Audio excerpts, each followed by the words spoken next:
Hello. This is going to be a review of this CNC router. It's made in China. It's from the Quick factory, and it's the UA481 type, and that's the most heavy-duty CNC router that they produce. This is the 2130 model. It has a linear tool changer of 12 tools, and the reason that I'm making this video is because I have had this machine since 2018. I have visited them in China, and I have visited quite a lot of factories just to get a real interesting view of all the different factories, their capabilities, and to see not their marketing department but their production floor. And the last few months there are quite a few videos on the internet about different companies telling how great they are. And I just wanted to show you that there are quite a few details on CNC machines on the companies in Jinan, and why I have chosen for this machine, and I think that it's vastly superior to a lot of the other machines that are sold. Yes, this machine is more expensive, but if you make a side-by-side comparison, and I had two machines, I had one CNC router from Blue Elephant and one CNC router from Quick next to each other, there's a big difference in build quality. This machine, if you're gonna spend some money, spend a little bit more and buy something that is amazingly built, and it's working for me day in, day out, sometimes 40 hours a week, sometimes 20, but when I turn it on, it works. I haven't prepared this. I'm just gonna talk about whatever I like about this machine, and then I'm gonna tell what is, in my opinion, the build standard and what the difference is. So why this machine stands out. I must be honest, my English, with all the corona pandemic stuff, I haven't been abroad in a while, so my English is a bit rusty. But understandable, I hope. First I'm gonna start with all the metal work, so the machine itself. Then I'm gonna go to the controller, because I installed my own controller, adding CNC. The machine is normally delivered with Syntec, but here in the Netherlands, in the last few years throughout Europe, adding CNC is gaining quite a lot of ground. And it's just an easy to use controller with a nice user interface. I understand it, I can work with it, and it's a joy to work with. But that is probably for the second video. Just adding CNC connected to this machine, how does it work, how do you use it, what's possible and what not. And for this video I'm only going to focus on the structure of this machine. So I'm just going to get the camera and going to point at stuff, and then we'll see. One moment, okay. This machine is for working. So yes, there is dust on the floor, there is dust everywhere. And that's an interesting thing, because in woodworking, it doesn't matter how big your dust collector is, you're gonna get dust on your machine or on the floor. The great thing about this machine is that this is the side of your machine, and straight down there's the floor where everything is going to collect. When you look at other machines, quite a lot of them have the linear guides, and here they are protected by a metal hood, and the machine bed is wider than the linear guides. On some machines this guide is turned like this, and it's higher. So this is the edge of your machine, your linear guide is right here, and all the dust is going to collect between your machine bed and your linear guide. And in the end, you're gonna, when you're traversing up and down, you're gonna get all the stuff and all the debris in your bearing blocks. That's a great plus about this machine. Everything that is mechanical, that can get dirty, is underneath your work bed, your spoil board. That's one. Spoil board in itself. A lot of machines have a single layer spoil board, so only this one. This is a double layer spoil board. Why, you may ask? I can show you. That is because the spoil board has all these little holes. And everywhere there is a rubber gasket, there is the hole to go. Wait a minute, I'm going to show you. There is the hole to go down here. And you can pull it out. And that one, that is connected to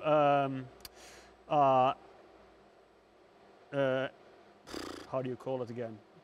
They're all connected. There. And you can plug them up if you want.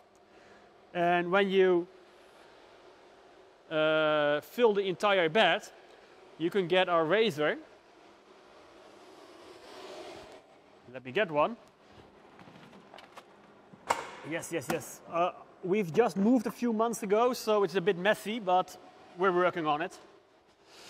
And this cup, so you remove the spoil board. For, let's say you want to make doors and you want to make the side connections. Let me get the camera. You position this over a hole, and now you can raise your workpiece and you will be working, and you can easily make like tabletops with a nice rounded edge. You need a bit of room underneath your material. That's it. Okay. So we have a good quality spoil board. We have the linear guides that are working nice. Material thickness. This machine is goddamn heavy. It's 4,000 kilograms, and that's not fun to move. I have this same size machine. I've sold it, by the way, and that was half the rate. What you can see here, I don't know if you can see it. Now let's try. Sorry, camera in the way. That is 6 millimeters thick steel. Can you see it? I hope so. This is 6 millimeters thick. That is 6 millimeters. Everything on this machine is solid steel. The other machines I had are 2 millimeters from a different supplier. Same here. You can see it's the threads inside. This is about 8 millimeters thick. Other thing is, every part of the machine is welded on and then milled flat, so the parts will fit exactly. You can see here, this is milled flat, linear wheel is mounted. This is milled flat, and the helical rack is mounted. Again, the dust hood is over it, so dust will not get on the linear wheels.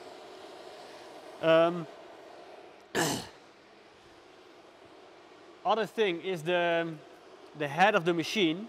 If you look at it, it's difficult to see, but it is really wide. That means that when you're routing heavy stuff, torsion of the spindle head, of the entire HSD spindle, will be minimized. Cheaper machines will have this mounting block half the width. That saves material, that makes a cheaper machine, but also a less stable machine.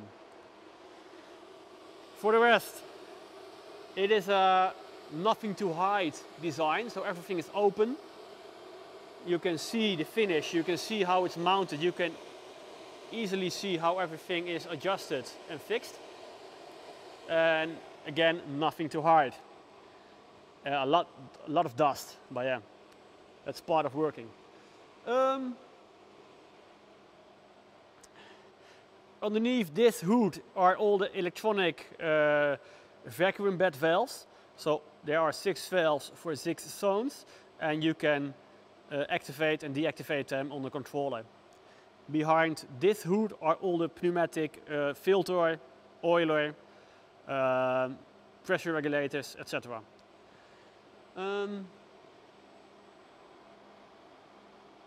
Next, oh yeah, this is quite interesting. This machine and the entire machine is CNC routed in even a bigger CNC. So I've been there, I've seen it. They put the entire frame on a CNC bed, and a humongous CNC router is going to flatten all the metal. So flatten all the bars where the vacuum bed is mounted, and in one go they will service this area, that area, that area, that side and the back side. So everything will be processed in one go. And the great thing about it is that everything is square, everything is perfect, everything is fine. And this is also one of the things that is really a big problem with the cheaper CNC routers, is that the vacuum bed is too flexible. I had, my other machine had, for the entire length of bed, it had 4 cross beams, or maybe 5, I don't know. 5 cross beams where the vacuum bed was attached. And this one has, and you can see it right here. I'm gonna sit down. 1, 2, 3, 4, 5, 6, 7, 8, 9, 10, 11, about 12 or 13 of them. So what you can see, this is my hand. Every 25 centimeters, there is a fixed strip of metal. Focus, focus. Camera focus, yes. There's a fixed strip of metal, and that is welded to a, can you see it? Yes. To an enormous crossbar. And that's a lot of steel to keep your vacuum bed level and also stable. So you can let the machine work hard with big CNC routers, 12, 16, 20 millimeters, and there will be no deformation or no vibration of the machine. The cheaper suppliers, what they do is, this is all metal that is, how do you call it again? That is flattened and routed in one go. Then all the holes for the screws are tapped also by CNC machine. The cheaper machines, they make a metal frame, and this isn't steel then, but they attach plastic or PVC on the bed, right on the metal, like where my fingers are. And they use the machine itself just to flatten the area, the work area. It's quite a normal approach. But then again, you have plastic spacers or PVC spacers to level your vacuum bed, and over here it's metal. What else? Oh yeah, nice thing. You have the pop-up pins, and you can, I never do it, but maybe you're gonna do different type of work. The pop-up pins, you can slide them up across this reel.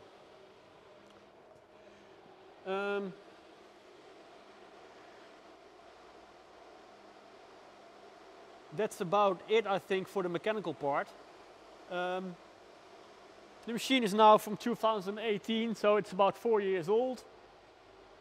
We do hundreds of sheets a week, and everything that went wrong was my own damn fault. So the build quality is outstanding. What else? This is the cabinet. It's humongous. I think it's a bit too big, but then again, it gives you a nice space to store all your spare parts. I've opened it up for you guys. What you can see is a nice wiring, delta inverters, Schneider electric parts. They deliver quite a few spare parts with the machine. So, tool holders. For some reason, they also deliver the high wind blocks. I have never worn them out, but they are still new in the package from 4 years ago. And just to tell you, the wiring that is looking, oh, let's move the light. The wiring that is looking messy, it's my own wiring, because I have installed my own controller, and that's adding. It's a beautiful controller, and I'm going to tell you about it in the second video.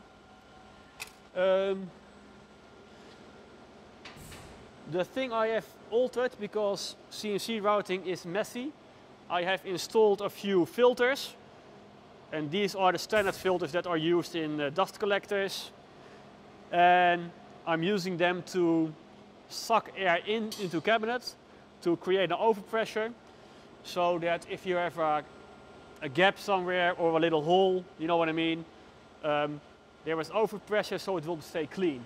And if you look at the cabinet, it is nice and clean inside, and on top of the cabinet it's nice and dusty. Another nice feature is this hood on top. You can think, what is it for? Well, it is for the resistors that are used as a brake for the motors.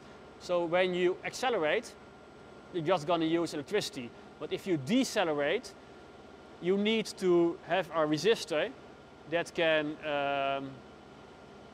use up all the energy that is coming from the motor, like a dynamo.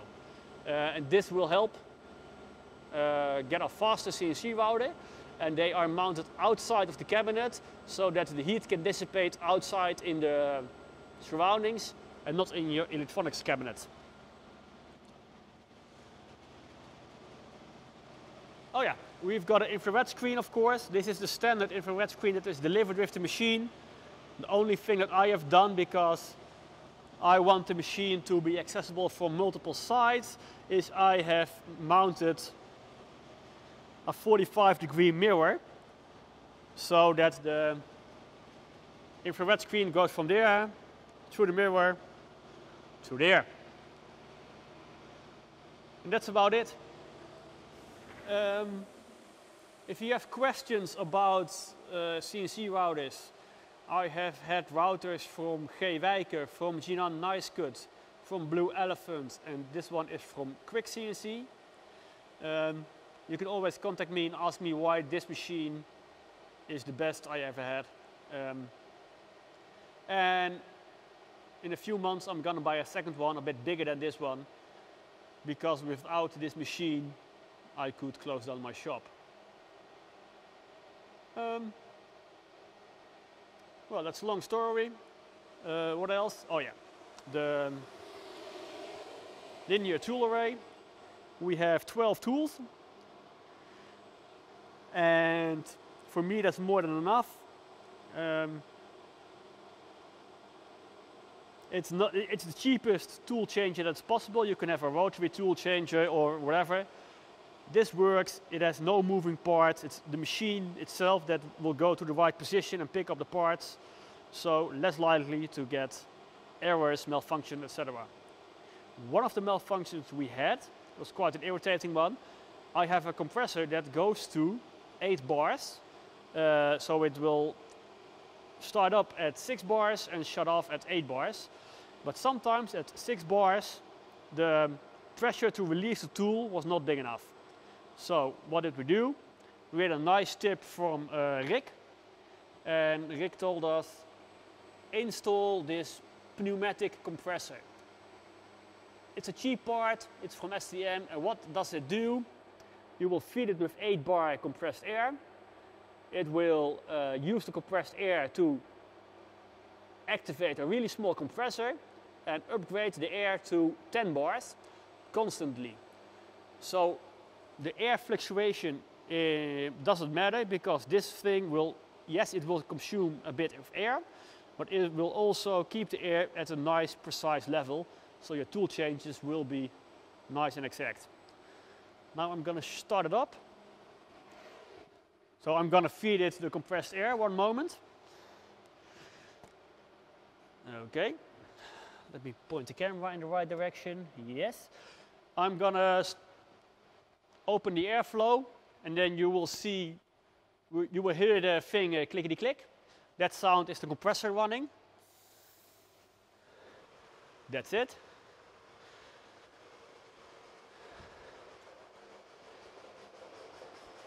And this is the normal speed in how we operate. So that's the y-axis.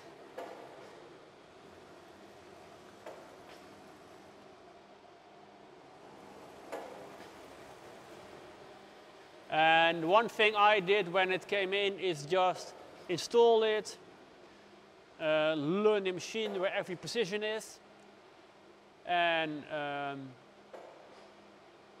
just start using it. From the moment it came out of the shipping container, we lifted the gantry on with the forklift. It was square in one go, there was nothing to adjust, it was good. Next video I will show you how the tool changer works, but it's the same as with any metal machine, so I'm now going to drop a tool and pick another one. Sorry. Wrong code. It will just put it back.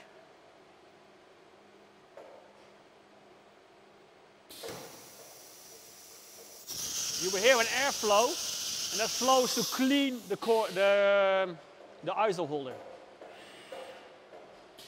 So now it will start up and do the next job. Sorry.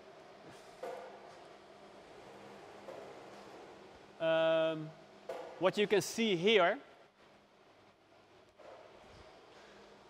these are parts of a cabinet that I have routed for somebody. And in one go you have some mounting points, some little drill holes, a few small brackets, and I use VCarve Pro to program this machine. And just to show you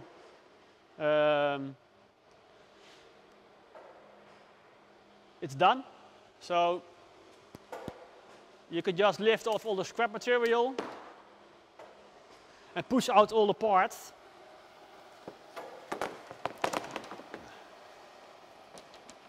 Well.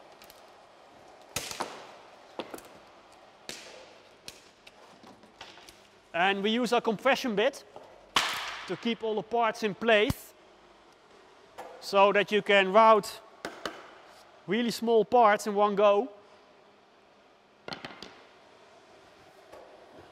Or parts like this. And this bit is getting a bit dull. Am I on the screen? Yes. This came out of the machine and the bit is getting a bit dull, the router bit. But you can see it's quite a nice finish. It's a stable machine.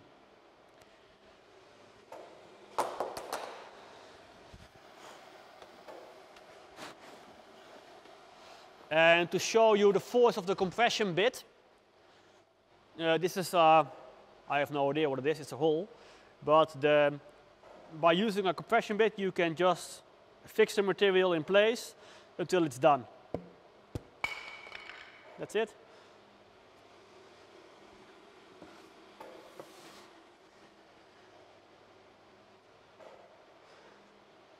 Okay, that's me about half an hour talking about this machine. I hope that you have learned something that's going to help you make a choice with buying your machine. If you need advice or if you want tips, you can always ask me. I love to talk about CNC. Perhaps you noticed. That's it about this machine. I will also make a machine about my laser cutters. And then we're done. Thanks, have a nice day. Bye-bye.